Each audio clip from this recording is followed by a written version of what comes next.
Hi guys, so here we have these purported monkey men, and I'm not gonna go way into it because if you're watching my channel, you're probably already in the know regarding the fakery that is evolution and a complete hoax. So I'm not gonna go into that, but you know, it's still an insult. It's an insult to our intelligence to be called a monkey. How come the rest of the monkeys didn't evolve?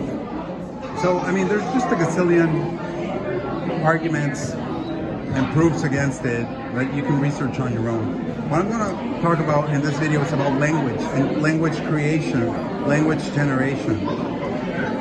So we're sold a bill of goods, right? We're sold the evolution theory by Charles Darwin, which is Darby, which means the hood of a snake. That's a dead giveaway right there. So a complete liar. And they're telling us that these monkeys live on a spinning ball and all that nonsense, blah, blah, blah. You already know that. The thing is, if you're believing about the creation of language and that different tribes created different languages, you're still falling for the delusion. And Christ himself tells us verbatim, do not be deceived. Now, one of the most famous sayings of these cults is, if the world wants to be deceived, then let it be deceived. So, as you can see, they're complete opposites. Now, they train their lies one on top of the other. So it's a train of lies. So if you're still believing that monkeys created language, then you're still falling for it. Not 100%, but you're still there. You're still in the snare. You're still part of the delusion.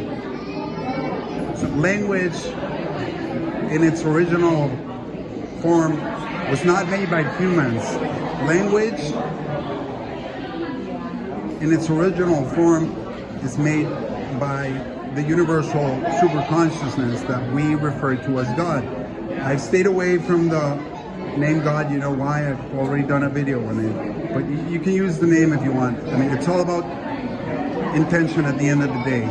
But anyway, our creator, the supreme superconsciousness, the Atman, that, which the Vedas call that, creates everything and anything in this realm and any other realms. So it uses, yes, Ganita, which is what we call as mathematics. It uses all sorts of different divine ratios, the golden ratio. You can see it in flowers, you can see it in trees, you can see it in the palm of your hand, in your iris, in your thumbprint, you can see it in your face, in your teeth. You can see it all across, you know, creation. Water waves, conch shells, just absolutely everything. In that same fashion, it makes the resonant frequencies of creation, which is Sanskritam, which is what we incorrectly call Sanskrit. It's a little over 2,000 dhatus, which are the roots of all languages. And with those roots, you can derive any and all languages that are used today, which are, in my opinion, I've already told you several times, they're all derived, contrived, spurious, subpar shadows of the one real resonant frequency, which is Sanskritam. And a lot of people say, oh no, Prakrit was first, or you know, Greek was first, or Hebrew was first. That's great. You can believe anything you want. I don't want you to believe anything. What I want you to do is do some proper research and open your eyes. And show me, as I've shown you in over 100 videos, the roots, the specific roots of each word, different words in different languages. And you can show independently that all words in all languages trace their origin back to Sanskritam, which is still a living language. And it's not just any language. It's the living frequency, the resonant frequency of creation. It wasn't made by a tribe here, a tribe there. You know, language wasn't made in China and then Europe and then Africa and then the Americas. That's part of the lie. It's one original language.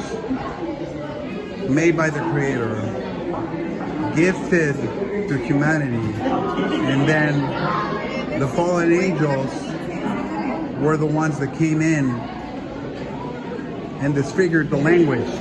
And language itself is an anagram for angel Agu. So they signed it. Agu means occult covenant, dark covenant in Sanskrit.